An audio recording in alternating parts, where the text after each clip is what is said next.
माता का, यक्षिणी माता, भूतेश्वर महादेव, पूजा जी और काला जी का भैरू, गोरखिया के गोरखनाथ जी को मैं नमन तो करती हूँ, परंतु मैं समझती हूँ कि काला भैरू के ऊपर आप ये जो आपने मेरे को यहाँ पहनाया है चांदी का मुकुट, ये चांदी का मुकुट मैं हमेशा कभी नहीं पहनती हूँ, और मैं हमेशा यही कहती हूँ कि हमारे सबसे अच्छे देवता जो भी आप लोग मानते हो यहाँ, उनके पास हम सब की ओर से जरूर भेज दिया करो, उसका पुण्य अपने को सबको मिलेगा। तो आप मेहरबानी करके वहां जरूर छोड़ के आ जाइए, मुझे विश्वास है कि उनका आशीर्वाद अपने को मिलेगा। मैं इस शहीद गणेश सिंह जी रावत सहित सभी अमर जवानों को श्रद्धांजलि यहां देना चाहती हूं, और इस पुण्य भूमि को प्रणाम करते हुए आप लोग सबको प्रणाम करना चाहती हूं, स्वागत करना चाहती हूं कि आप इतनी विशाल संख्या में आज हम सब के बीच में यहां बैठे हो। मैं सबसे पहले आप लोगों को बधाई आज देना चाहूंगी। कालू जी देखो, जब से ये चुनाव, सबको लग रहा है कि चुनाव घोषणा होने वाली है, अभी तो सरकार राजस्थान की सरकार है, इसके बावजूद भी हमारे जो विपक्ष में बैठे हुए लोग हैं, विपक्ष के लोग दौड़ दौड़ के चिंतित हो रहे हैं, बौखला रहे हैं कि ये गौरव यात्रा निकाली जा रही है, इस गौरव यात्रा को तो पहले बंद अगर कर सकते हैं तो बंद कर दो, और अगर बंद नहीं होता तो जो सरकारी काम है उसके अंदर कुछ ना कुछ रोड़ा अटका दो। तो मैं अभी ये 2 कागज आपके पास लेके आई हूं। वैसे अपनी सरकार है, सरकार चल रही है, और जब तक आचार संहिता नहीं लगती है तब तक ये आज आपको बधाई मैं कर तो नहीं पाऊंगी, करने का मन था,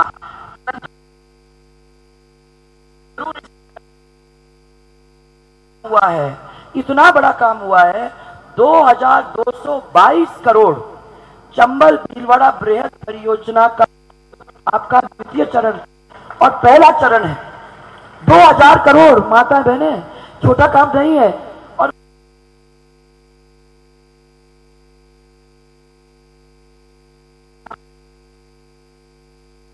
शाहपुरा, जहाजपुर, मांडलगढ़, बीजोलिया और उसके 1700 गांव के लिए 1000 करोड़ अलग से पहले पैकेज के अंदर मैंने दे दिया, जो अक्टूबर 2018 माने अब आने वाला ये महीने के अंदर,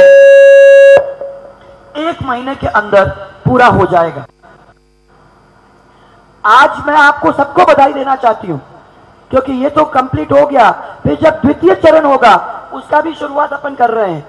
इस द्वितीय चरण के अंदर आपके 1500 करोड़ रुपया चंबल भीलवाड़ा क्लस्टर पेयजल योजना, इसमें आसीन और इसके अंदर मांडल के 168 गांव तक पेयजल पहुंचाया जा चुका है, और पेयजल के सभी कार्य जो बच रहे हैं वो 2018 तक कंप्लीट कर दिया जाएगा।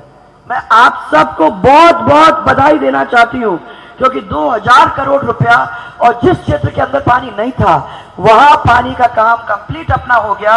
उसका पत्थर कालू जी आप लगाएंगे, हम सबको याद करेंगे जब आप वो पत्थर लगाएंगे, क्योंकि बहुत बड़ा काम है, बहुत बड़ा पैसा है। इसके साथ साथ महाराणा प्रताप कृषि एवं प्रौद्योगिकी विश्वविद्यालय जो उदयपुर के अंदर सुवाड़ा, हाँ, उसमें 14 करोड़ रुपए का वो है, वो अलग से है, वो भी आज मैं करती, परंतु आज नहीं कर पा रही हूं। तो मैं आप लोगों को सबको बहुत सारी बधाइयां देना चाहती हूं। और जिसका शिलान्यास अभी हो रहा है, राज्य उच्च माध्यमिक विद्यालय मांडल में खेल हॉल, प्रार्थना स्थल वगैरह वगैरह, तो छोटा काम है, ये तो आप लोग वैसे भी कर लोगे। पर मुझे याद करना, जब आप लोग इसकी मीटिंग करोगे और जब आप लोग ये काम करोगे तो याद रखना कि एक थी जिसने वादा किया था, उस वादा को पूरा करने का काम हम लोगों ने किया। और जब ये गांव तक पानी पहुंच जाता है, आपके 170 गांव के लोग इसका पानी पीने लगते हैं, तो कभी कभी वो मेरी भी याद करेंगे कि उसने कहा था और उसने करके हम लोगों को दिया है। बहुत सारी बधाइयां आप लोग सबको। भाइयों, मेरे से बहुत सारे लोग ये पूछ रहे हैं कि ये यात्रा क्यों निकाली जा रही। मैंने सब लोगों को ये कहा कि 50 साल के अंदर जो काम हुए हैं और जो काम 5 साल के अंदर हुए हैं, उसमें कुछ तो फर्क आपको दिखाई दिया। ऐसे ऐसे काम हुए हैं जो 50 साल में भी हो सकते थे पर नहीं हुए, और इसीलिए गौरव यात्रा मैंने निकाली कि मैं आपके सामने खड़ा होकर उसका सबका हिसाब दे सकती हूँ, आपको कह सकती हूँ कि ये काम जो वादा किया था उनको पूरा करने का काम हम लोगों ने किया है। ये सरकार वो सरकार है जो 20-20 साल तक काम नहीं चलाती। अगर हमने हाथ में काम ले लिया है तो कई तो ऐसे काम हैं जिनको हमने इसी सरकार में चालू किया और इसी सरकार में उसकी शुरुआत भी कर दी। ऐसा काम मैं समझती हूँ कि सब सरकारों को करना चाहिए, और आज मुझे और मैंने गौरव यात्रा इसलिए निकाली है कि आपको बहुत सारे काम ऐसे करके दिखाए हैं जो मैं समझती हूँ कि आज तक नहीं हुए हैं। सबसे पहले मैं आप लोग सबको बधाई देना चाहती हूँ कि किसानों को, जो किसान लघु और सीमांत हैं और उनके अनुपात में जो दूसरे किसान भी हैं, ऐसे लोगों के 50,000 तक के कर्जे को माफ करने का इतना बड़ा काम राजस्थान के अंदर पहली दफा हुआ है। और मैं समझती हूं कि 25 लाख किसानों को ये कर्जे का पैसा बच चुका है, और आने वाले समय के अंदर 30 लाख लोगों को कंप्लीट पैसा देके 9,000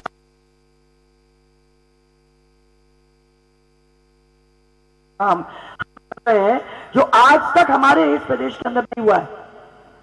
देवीलाल जी के टाइम में हुआ था 10,000 रुपए, और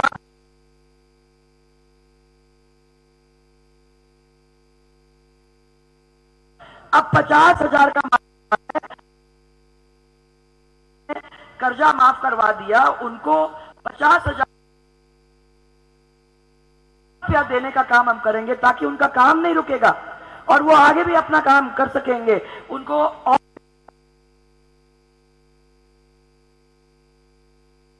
प्रधानमंत्री जी को, क्योंकि पहली दफा राजस्थान के अंदर 3,000 करोड़ सहकारिता के अंदर 80,000 करोड़ रुपया इस महीने के अंत तक हम लोग बांट देंगे, जो राजस्थान के अंदर, और हमारे जिन परिवार का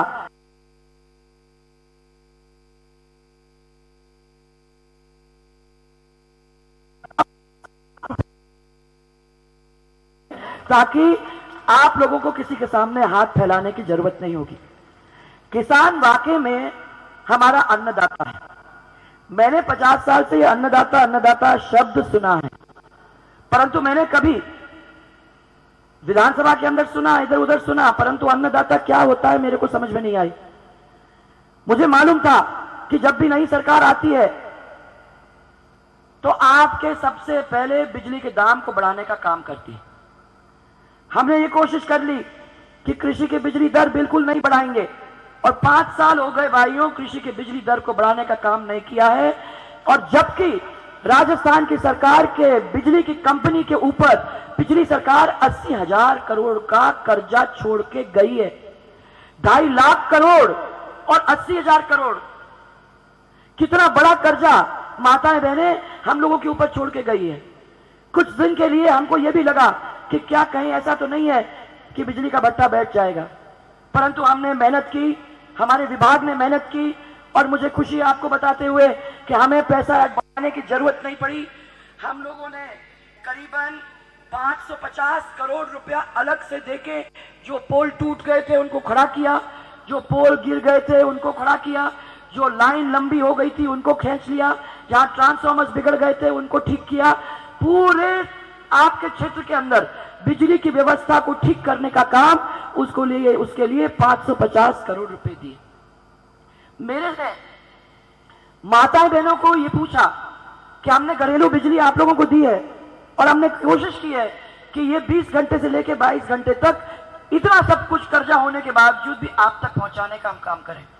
मुझे खुशी है आपको बताते हुए कि ज्यादातर पूरे राजस्थान के अंदर ये मामला ठीक तरीके से बैठा है। और आज मैं आपको यह कहना चाहती हूं कि घरेलू कनेक्शन आप में से किसी को लेना भी है माताएं बहनें, तो आप हमारे बिजली के विभाग में जा सकते हो और बिजली के विभाग के अंदर 500 रुपए देके और आप अपना कनेक्शन, नया कनेक्शन किसी को लेना है तो वो ले सकता है। आपको 3,500 रुपए, 4,000 रुपए कुछ भी देने की जरूरत नहीं है। अब खाली 500 रुपए दो और अपना बिजली का कनेक्शन लो। ये अपने आप में पहली दफा हुआ है और बहुत बड़ा काम हुआ है।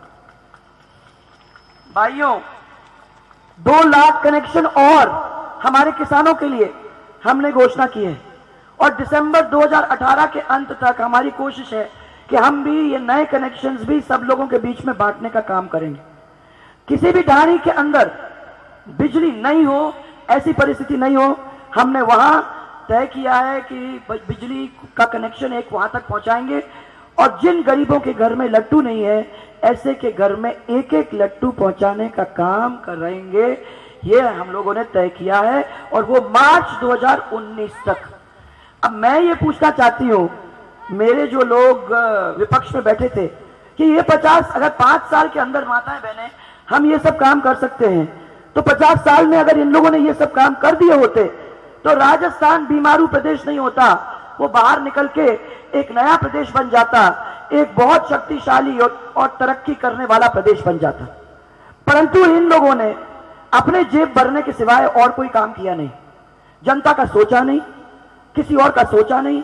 और मैं आपको ये बता सकती हूँ कि जब अशोक गहलोत जी मुख्यमंत्री बने और मैं जब विधानसभा में बैठे थे, जब मैं मुख्यमंत्री थी, तो मुझे याद है कि मैंने सोचा था कि मेरे टाइम में शायद माताओं के बारे में कुछ बोलेंगे, शायद बच्चों के बारे में कुछ बोलेंगे, शायद किसानों के बारे में कुछ बोलेंगे।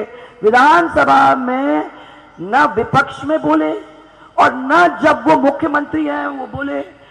मैं तो नहीं समझ पाई, किसी के लिए जब कुछ नहीं कहा, जब किसी के लिए कुछ नहीं कहा तो ऐसा व्यक्ति परिवार का मुखिया कैसे बन सकता है। अब कारण हमको समझ में आ गई कि 50 साल तक क्यों आगे राजस्थान नहीं बढ़ा। भाइयों और बहनों, जब मुखिया खड़ा हो जाता है सड़क के ऊपर और कहता है कि मेरे पास पैसा नहीं है, तो लोग क्या सोचते हैं अपने परिवार के बारे में। हम यहां सब बैठे हैं, यहां परिवार के मुखिया लोग भी बैठे हुए हैं। मैं सब लोगों से पूछना चाहती हूं कि हमारे परिवार के अंदर भी अगर कोई संकट आ जाता है तो हम अपने परिवार को कभी अपमानित नहीं होने देते, हम अपनी इज्जत को मिट्टी में मिलाने नहीं देते, हम उसके ऊपर पर्दा डाल देते हैं, किसी को बताते नहीं है। हम कहीं से पैसे का इंतजाम करते हैं और अपने परिवार की इज्जत को बनाए रखने का काम करते हैं।